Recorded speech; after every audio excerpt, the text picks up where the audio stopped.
Hey everyone, welcome back to your favorite sales podcast. I'm your host, Ross Rich, and today we have a very special guest. Her name is Jen Allen, aka DemandJen, who's recently founded an awesome new company that's helping a lot of folks out there figure out how to hit revenue goals. So thanks so much for spending the time today. Oh my gosh, I'm so pumped to be here with you. Thank you for having me. Awesome. Well, we have a million and one questions for you. But maybe before we get into some of the details, just to get to know you for those who haven't met the legend Demand Gen, would be curious to talk about your very non-traditional path, some really interesting roles, including a C-suite title around evangelism. So yeah, if you don't mind, maybe just sharing a bit about your path into leadership and now founding this company. Sure. Yeah. So I started my sales career back in '04, entry level sales position, and ended up spending effectively kind of 18 years at the same company. So it went through different M&A. So it was originally corporate executive board where we were selling a professional service research subscription to C-level executives. That was then acquired by Gartner. And then when the Challenger sale book came out, they created a division to sell that methodology into Mm, sales organizations. I joined that division. That was spun off on its own into the Challenger Performance Inc. organization. I sold there. And then I ended up creating a role there called the Chief Evangelist, which is still, in my opinion, one of the weirdest titles ever. But essentially, I saw an unmet need in the business where we had marketing going out and talking about our solutions. We had sales going out and talking about our solutions. And no one was really priming our audience for why they should care about the problem. So I built that role mm. on the back of seeing that need. Very Um, cool. Kind of yeah, like before people are ready to buy that education where that kind of if you were to look at the chart of like where most people sit in terms of their, kind of buying propensity to focus on that group.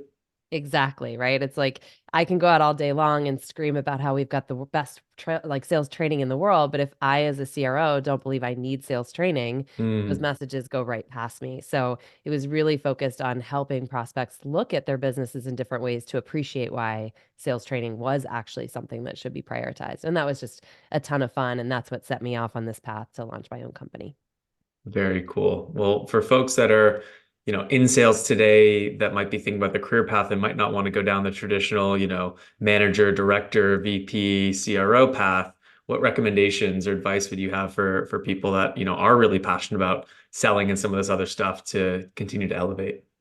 I think if you look at a lot of the narratives that are out there right now, it's a lot of talk about influencers and community-led growth and people that and whatever led growth. There's 100 terms for it. But I think one of the things that rings true through all of those motions or those suggestions is that people buy from people. And that's Mm, always been the case. It's not some novel, net new idea. So I think for sellers like me who never wanted to move up the manager ranks, and loved just developing a very deep subject matter expertise. There is so much power in formalizing that subject matter expertise because right now, I would imagine there's a lot of sellers who are bringing in $1 million, $2 million for their business on their individual territory. But if they step back and said, what if instead of just working in individual territory, I developed pipeline for the entire company? I think mm. what you'd find is the impact of those individuals would go so much farther beyond what they're able to do in any one territory. So obviously, like the trick is finding the people who are at the point where they're ready to walk away from those fat commission checks, which is not easy. But I think there's a lot of sellers who want to have a magnified voice and they just don't see that career option in their career path today. Yeah, and it would take a lot of kind of bold leadership to take someone that is probably consistently crushing it and bringing in those millions of dollars for the business away from that and, kind of paying them to do something else. So it's kind of Exactly. a rare combination. Yeah. It is, but I think even if you look at the impact was having, so I was bringing in $2, $3 million a year every year as an individual contributor, but I was generating $7 million in closed pipeline as an evangelist. So it was Mm, like it's one of those like you have to take a long-term lens because you're like, how do we make that up? You've got to trust that the person that you've put in that role is actually going to do a far greater job building pipeline for the entire company. And in my opinion, and I know we'll talk about this, that is the hardest part of the sales process today. Like, I would pick closing a deal all day long over having to open a deal in terms of what is easier. I think opening a deal in today's market where there's so much noise and there's so much competition and people are just like, get away, is the harder job. So I think that's a perfect place where great sellers are able to lend their talents.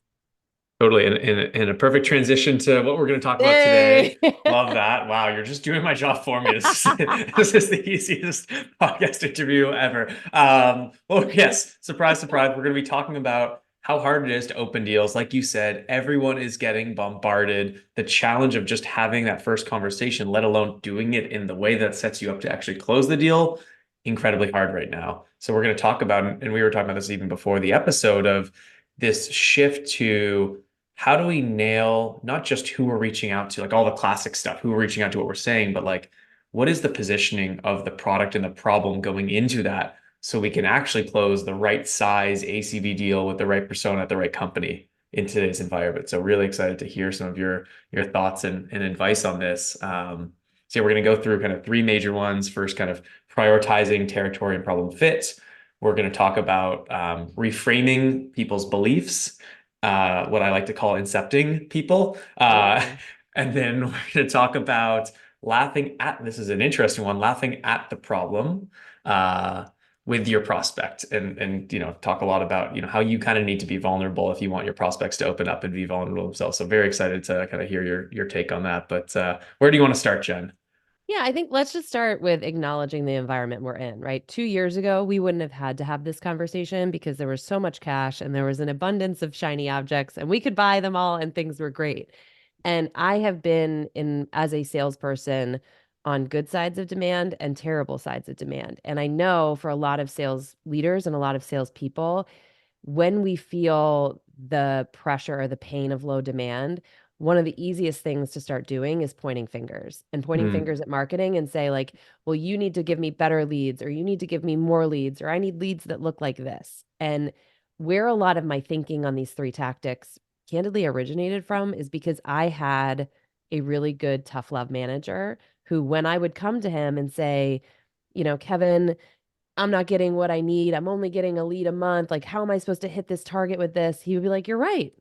You're absolutely right. You should be getting more leads. The reality is you're not. And marketing's not going to fix that overnight. So you can sit here and use our one-on-one time to complain at me, or you can think about what can you within your realm of control do differently to mhm. start solving that problem for yourself. Because at the end of the day, it's your W-2. And like that is not what you want to hear in the moment because you're like, no, I want it to be his fault or her fault. But that's what caused me to think differently about these three tactics. So maybe we start with, tactic number one. Love that. Yes. We were talking about this before, is like this is the hardest thing you'd have to do as a seller is, say, hey, and this is what I love about sales, actually, why I'm so passionate, why I decided to start Accord in the first place is you're building your own business. No matter if you're an SDR and you have a goal of setting 10 meetings a month, or if you're an SMB rep or closing the largest multi-million dollar deals, 8, 9 figures, you control your own destiny at the end of the day being a seller. So yeah, that's why I love this space. Yes. And I think that is so important for leaders, not just to tell their teams, but enable their teams to do. Because you can talk at me all day long and say, it's your business, like go build it. But if I've never built a business before, I'm looking around like, how the hell do I do that? I'm waiting for leads to get me through that. So I think step number one or tactic number one, um, I'm going to compare what I used to do and then compare what I do now and why I do it. When I used to get my territory every January, I would scroll through it and I would look for what are the biggest, baddest, sexiest logos on the page. Like the biggest deals I could sell were to the Mhm. companies who had the largest amount of sales reps. So when I prioritized my territory, guess who was the number one hit on my target list? Like the biggest company in my territory. And what I realized after prioritizing it that way for so long is I was totally neglecting whether or not that prospect actually deeply felt the problem that we solve for. So while demographics like employee size or revenue size, they're great for filtering out bad opportunities. It's still important to do that. My opinion on this is they're not terribly effective for identifying great opportunities. And so instead, what I would do is I would say, let me isolate what are the problems I know we are uniquely positioned to win. Mhm. So, in the case of Challenger, right? Challenger was a really effective methodology if you were losing a lot of deals to no decision or call me back in 6 months, or we're just going to keep solving it the way we've always solved it. And so what I realized is I had to start looking at my territory through the lens of what does this company sell? How do they sell it? Who do they sell it to? How do they make money? And could I see in what they sell and how they sold it a path to them losing a significant amount of pipeline to no decision? Hmm. And so that was a step I never took. Once I started taking that, not only did it help me eliminate opportunities where I'm like, yo, this company is the number one market leader. They've got demand out their butt. Like they're not going to buy sales training, pull their people Yeah, off the like is line when they're, OpenAI right now going to be the yes, number one purchaser of Challenger sale? Like, probably not, but they might hit the no. demographic and funding and all the other heuristics that you're like, oh yeah, they have so much money, they're going to buy this thing. Exactly. Exactly. So it's like I had to start interfering my own process by saying, I need to look at my territory prioritization through that lens. And as a result, two things happen. One, I was able to much more deeply speak in the language of my buyer because I was looking at their business, not simply looking at mine and who might be a good fit. But Hmm. two, when I was approaching them, I was approaching them with a really sound, strategic, relevant reason. And so writing cold emails, right, like picking up the phone and calling them wasn't as hard because I had already done the work up front to Hmm. convince myself that they would be a good fit. So I think the kind of TLDR on that very long explanation is don't just prioritize our territory by the opportunity demographics. Use that to filter out bad, but look at the unique problem you solve and judge each account based on what is the likelihood that this account is seeing that problem, whether that's individually if you're selling into enterprise or by some sort of needs-based segmentation, industry segmentation if you're selling SMB or mid-market. Love that tip. And maybe before we go on to the next one, maybe this is a limiting belief on my end, but I find a lot of times reps are either doing this intuitively or don't necessarily have the kind of business mind and acumen to think about it this way. So I'm curious to hear your experience with that. Where do you think this is on like a learned skill versus, in someone's head, and kind of getting over that hump of kind of owning the kind of picking the problem versus territory fit? So I'm going to call out leaders on this one, which I know are probably a lot of your listeners. So I'm probably not going to make a lot of friends. I think one of the bad patterns in sales leadership today is we ask salespeople to know and think about so many things. So one of the best things my leader ever did for me is say, if you ever want to talk about a deal, you've got to know and be able to answer for me what they sell, how they sell it, who they sell it to, and how they make money. If you do not know the answers to those four questions, you do not pass go, you do not get deal support. And so what ended up happening? I inherently learned I have to know these things about the business to be able to get manager support. And so all that was like a stick approach that caused me to have better Mm, behavior. So by me now saying, like, and I still do this. I work with companies that I'm like, I don't even know what the hell your website is talking about. I have to get smart before I get on the phone with them to be able to have a point of view on their sales approach. So, mhm. but just by answering those four questions consistently over and over and over and over again, you start to develop business acumen by repetition. And so I don't think it's this like master course and all of this investment. It's great if you can do that. I just realize a lot of companies don't operate with tons of extra budget, throw in additional, training courses. But even something as simple as that, you're just forcing your salespeople to think like the buyer instead of thinking like, the seller who's got something to sell them. Totally. So you think it's, yeah, a learned skill. You don't need to hire a team necessarily that does that stuff already, but kind of setting the standard for, this is our bar. And love that you had a leader who was confident enough to say, this is the thing that we do, because I don't see a lot of people kind of have the confidence and conviction to have that kind of hard-nosed, tops-down approach to certain things, right? Yeah, and as a result, it also just made any deal reviews, any account reviews so much cleaner because I think Hmm. I've worked for leaders before who you show up and you're like, I don't know what they're going to ask me. Like, what is it today? What's their pet thing today? Because I knew exactly what I was going to be asked every time. I knew what was important, and I was able to model my behavior after what good looked like for our business. And so I think this is the stamp of good leadership, knowing that you can't ask for everything. You can only ask for a finite amount of things. Ask for the right things, ask for them consistently. Your sellers will learn what you want them to learn. Totally. Totally. Well, shifting gears a little bit, we're going to talk about, okay, once you identify the right people, the highest propensity to buy your thing based on how their company makes money, et cetera, reframing beliefs instead of convincing people. We all know that you're never going to go in and have a conversation with someone really sophisticated and a multi-stakeholder purchase and suddenly convince them of something. How do you do this incepting of your kind of education and beliefs? First of all, I love the term incepting. I've never heard it phrased like that. That is so cool. And it is what it is. So where what I used to do, again, let me compare what I used to do to what I do Yeah. now. What I used to do is believe that like my job as a salesperson is to go in and convince every prospect that we have the best solution for X. What I failed to appreciate, and what was a very hard lesson in 2008 when the economy shit the bed, was people don't always buy best. People often in our personal lives, in business, wherever, settle for good enough. And even if they are the one to raise their hand initially and say, like, I want to look at this problem and I'm considering solutions, they walk themselves back. And data Mm, shows that 40 to 60% of our deals are lost to this. So it is a huge, huge problem in B2B sales today. So I was out there trying to convince everybody that we're the best without recognizing that my enemy was actually good enough, not my other competitors. mm, And so there was a graphic that I saw. This I learned from Challenger, and it's a graphic most of us have seen. It's an iceberg where part of the iceberg sticking out of the water, the rest is underneath. And at the top, the part you could see out of the water was behaviors, the behaviors of our prospects. Underneath the water was beliefs and assumptions.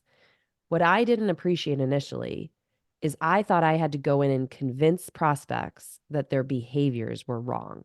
Like the way you're managing information in your CRM is wrong, the way that you mm, are doing whatever is wrong.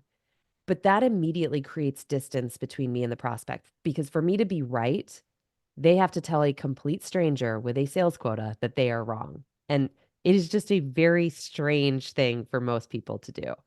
So, what the iceberg idea taught me is that behaviors are dictated by beliefs and assumptions. Beliefs and assumptions come from a lot of places. Hey, I was a CRO at my last company. This worked really well. I'm going to keep rolling it with it here. I went to an event. I heard so and so who I admire talk about this. Now I believe that. I assume with no data, which is wild that we still do this, that this will work. So that's why I do it. So my job as a salesperson is not actually to convince someone that their behavior is wrong and that what I'm prescribing is better. My job as a salesperson is to introduce new information that contradicts their beliefs and assumptions mm, such that they are the ones who decide mm, maybe I should revisit my behavior. Buyers make decisions to change. Salespeople don't do that, right? It's a buyer decision to do that. And so I'll give you a very specific example of how I did this when I was selling was instead of going out and saying, "Hey, I work for Challenger, we're the world's best sales training organization and we work with all these logos and you should work with us because you're not training your sales reps well enough." I would look at a company, use the problem fit prioritization I told you about before, and then I would say something to effect of like, on average, 40 to 60% of B2B deals are lost to no decision. Not sure if it's happening in your organization. Here's one way to size it.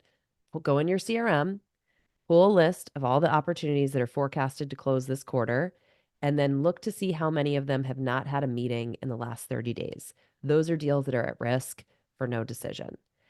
All I'm doing is giving them a way to size their own problem. So it is their decision to say either, do I even do this? I'm sparking the mm, curiosity to do it with the upfront stat, but I'm giving them a way to say, do I actually have a problem or not? I'm trying to create curiosity for them to explore the problem. And when I did this, there was one example of an enterprise account that came back, and now they were at the end of their year, so they were looking in their annual pipeline. They had $90 million in forecasted opportunities that had not had a meeting in the last 30 days. They were like, we've just never looked at the data this way. And that's exactly what I think, no matter what our category of spend or what solution we are selling, there is always an underappreciated cost that our prospects don't recognize. And so I think that's the motion, is not convince someone they're not doing it well enough. It's give someone a way to size the problem that allows them to raise their hand and say, okay, now I want to talk about it. They're in this I, sermon. Sorry, that was long. No, I love that. You break it down so simple. And I think now that I'm thinking about, Accord, we're working on our updated strategic narrative as we're going up market, and a lot of other companies are trying to simplify. Like, what is that question that you can ask a prospect? And this is the thing that takes years. Like, you might not even be able to do it now, but what's the question you could ask someone where they can pull up like that, you said immediately, and see the cost of not making a change or the problem today? And obviously, Challenger nailed it as being a sales methodology built by sellers is probably going to be pretty good at that stuff. Being able to pull up that data and be like, hey, if even if you made a 10% impact of this, would it not be worth spending 500K with us? But what's that for you? I think is a good question to ask. Like, hey, what are you arming your SDR team, AE team with, where they can easily have that conversation with a customer to reframe? And that's just it, right? What you're doing is you're changing the equation. Because the thing that was hard for me is I'm like, I was confident about the solution that I was selling. A lot of sellers are, and we go in so with such insular thinking, knowing what we've been able to deliver for other customers, Hmm. but everybody's talking about that, right? I've yet to receive an email that's trying to sell me something that doesn't talk about ROI and how great they are. Yeah. So it is not that that doesn't matter. It's just everybody's doing it. So it becomes more white noise to buyers. So I do think this is one of the most game changing, I hate that term because it sounds so like AI generated, but it is one of the most like impactful things that I learned in the course of my sales career that allowed me to open deals differently, such that the buyer was the one being like, all right, let's talk about the problem before we ever look at the solution, which is It's a pattern ultimately what we interruption. want. Yeah. Exactly, exactly. Yeah, I love that. And this maybe ties in really well with kind of the third piece that we're going to talk about. And I'm going to call you out in a good way in a second, which I think I've seen kind of the way that we're even having this conversation and the way that you kind of help educate people on problems is talk about how you were doing it before and then you learning something and having some insight, which you're hoping that they're going to go through, right? You're kind of like, and I found myself doing this sometimes when I'm passionate about a problem, like even with a course, like helping people understand, like, why are we doing things the way that we're doing things now to solve this problem is it wouldn't make sense in the first place, but I had to go through and try a bunch of stuff to get here. And they are probably not there unless they're buying or already customers. So let me help you understand through my being vulnerable of I was doing this stuff this way. I'm not saying you are, I was doing stuff this way. I learned this stuff. I tried it this way and it works. And then it lets Oh, them kind of come to the thing. And then we're kind of getting on the laughing at the problem. So I thought this would be a good tie because I was noticing you were doing that really well. And I was like, oh, that's a good way of kind of reframing people. you couldn't have articulated that more effectively. I think one of the things, I don't know if you noticed this too, but there's a lot of it. I spend way too much time on LinkedIn. But there's this trend of like, this is dead and you're doing this wrong and you don't know what it's so antagonistic. I'm like, who is being like, you're right, I don't know what I'm doing, stranger on the internet. I think like when we use the language of we, it makes it so that we're not pointing a finger. No one likes to have a finger pointed at. That's a very uncomfortable thing to have.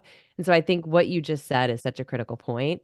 The third thing I was going to talk about is I can't think of a category of spend or a solution type where there is not a problem that that executive is so frustrated by that they end up laughing at. So like I'll call out two examples. When I worked at Lavender, there was a character named Lavender Joe that they came up with. And Lavender Joe was like a complete buffoon. Every email he wrote started with, I hope you're well. And it was all about him. And he was relentless. And it wasn't laughing at salespeople. What it was doing is saying, like, we've all been Lavender Joe in our career Mhm. because that's how most of us were taught to sell. And by laughing at the problem together instead of pointing the finger at someone and saying, you're the problem, you're doing it wrong, I think what it does is it creates this like safety to say, okay, this is not unique to me. They built a character on it. Like this is common. I can feel safe and okay leaning into this. So that was one example. The other example I was going to share was actually from yesterday. I just posted about it today. Travis Tyler, he used to be with PandaDoc. He moved over to this company, Motion Analytics. I'd never heard of Motion Analytics before. He posted this hilarious video yesterday where he was basically playing this character named Kyle, who is like the most Gen Z person you could possibly imagine. And the whole video was about Kyle creating the Apple Vision Pro website and how completely off base. So he's saying all these Gen Z things. It's hysterical, but it's not hysterical for the point of being funny. His point was to illuminate the fact that if you don't have a really good process for testing and iterating on your creative, it is so easy to take a trend, like speaking in Gen Z to a bunch of people who are probably going to be the target for Apple Vision Pro, and then make a blunder like that in your ads, which then ends up making you look stupid, costs you a bunch, whatever. Hmm. He could have done a video that says, like, motion analytics helps you avoid looking bad in your advertisements, and we've delivered a 400% ROI. And I would have kept scrolling right past it. But instead, he chose to spoof the problem. And instead of leading with the solution, he led to it. And the way he posted about it was like, this is why it's important to have a mechanism for filtering your creative. And so as a result of watching the video, I clicked on Motion Creative and said, what is this company, or Motion Analytics, and said, what does this company do?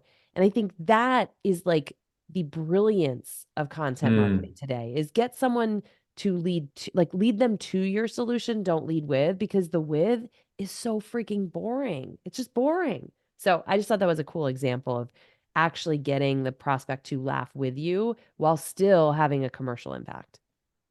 Totally. And it reminds me and kind of ties back to even the first thing that you're saying about understanding your customers and your business and being a subject matter expert. Like you can't, a requirement of doing all of these great things, Yeah. of reframing your clients, is like knowing their problems better than they do, is having the visibility of how have hundreds of people tried and companies tried to solve this problem and what is wrong with the way that they tried to do that, and the learning from that that is interesting to get to the why we're doing it this way, right? And it's a helpful reminder, even kind of talking through this, of you can't start with that. Like even as an earlier company or an early rep at a company, it takes time to get there, and it's kind of surprising to see. And I think there's a exciting resurgence of this, but a focus on helping sellers understand those problems faster so they can become that top rep, because you either need to kind of be this genius, ex-consultant or kind of founder type entrepreneurial person to get there really quickly and to listen to 100 gong calls and know what to do by yourself, or just to be there for quarters and hopefully you get lucky on a few deals, becoming that expert. So it's, yeah, really, really interesting to see that kind of come back as such an important part of being a great seller. I mean, I think there have certainly been years where being a salesperson meant you could be an order taker. And there's no shame in that. Like if I've got demand coming through the door, like I do not knock that whatsoever. I think that's every salesperson's dream, is just to have more demand than time in the day. But this is why I cringe so much when people laugh at the profession of sales, because sales, when done well, is one of the toughest professions. And it is one of the professions where you are left to your own devices the most. Like, imagine if we treated doctors or lawyers with the same onboarding that we do salespeople. Like, here's 2 weeks, here's a bunch of information, like, good luck figuring it out and go off and operate on patients. We do this even though salespeople transact millions of dollars. They literally hold businesses up and create economical good stuff for this country. But we laugh at them, we poke at them, and we failed to arm them with this stuff. And that's why I think, again, recognizing, I know there's a lot of leaders listening, it is harder to do this stuff. I get why people Hmm. choose the path of least resistance, but we cannot sit there and expect sales reps to just figure this out all on their own. We as a business need to understand, what are those problems we can laugh at? What are the alternatives? Why would someone, to your point earlier, just stick with what they're doing? And that is on us to teach our salespeople before we start like throwing product information on them, is my obviously strong opinion on the matter. No, I love it. That was a great way to kind of wrap up everything that we were talking about in a nice bow. Is like, yeah, people will do what they have to do to be successful, and what is required to be successful today is a lot more work, Yeah. both for the reps but also for the leadership team. You're not going to be successful if you just tell people they need to do this stuff. You need to really help them get there. Amen. Well, before we wrap things up, we're going to hit a couple things. my favorite part, which is our rapid fire responses. And I think for you, I can, ask strongly if you will stick to one word or one sentence answers because I think it's going to be interesting. And some people kind of float around the answers, but I think I'm going to hopefully get some interesting responses from you, Jen, if you're okay with that. Okay, let's do it. Okay. First one, main reason teams missed their ARR targets today. Because leaders are sitting in closed door rooms looking at ARR reports instead of looking at the sales conversations their sellers are having. Very John McMahon answer of you. Love it. Favorite resource related to revenue leadership, a book, a course, a podcast. That's an easy one. Challenger changed the way I sold. So the Challenger sales methodology. I have to give credit where it's due. Awesome. Number one challenge for revenue leaders in 2024. Um, I have to go back to what we talked about, arming sellers to be relevant and have business acumen. Best segment to sell into, SMB, mid-market, or enterprise. Oh, enterprise. That's my baby. Hard, but the best. You learn more than any other segment, I think. Love it. Most important organization on the revenue team, sales, CS, or marketing. Yes. You can't do anything if you can't keep a customer. Love it. I was gonna guess marketing from you, but that was a wild card one. Mm-mm. Um, your favorite way to unplug from the demands of sales and leadership. Oh, just adopt rescue dogs. I have four of them, and I would have 100 Four? if my husband would let me, but four is my max. Wow. Um, and then I was gonna ask you this offline, but yeah, any revenue leaders that you think we should have on the show next to jam on Yes, execution excellence? yes, yes, yes. Hannah Ajikawa. Do you know Hannah? I don't, but hopefully I will soon. Okay, she's the founder of Revenue Funnel. She's involved in Sisters in Sales. She spent a lot of time consulting sales leaders. She's now gone off her own. I think she's spunky. She's got a really different take on building revenue funnels. And she's just also like really fun to have on a podcast. So I hope you have her. Amazing, amazing. Well, Jen, thank you so much for taking the time talking through this. This was a very fun episode. Hopefully, folks out there kind of have some takeaways to bring back to their team, and as you said, kind of arm their sellers to be more effective. Thank you for having me.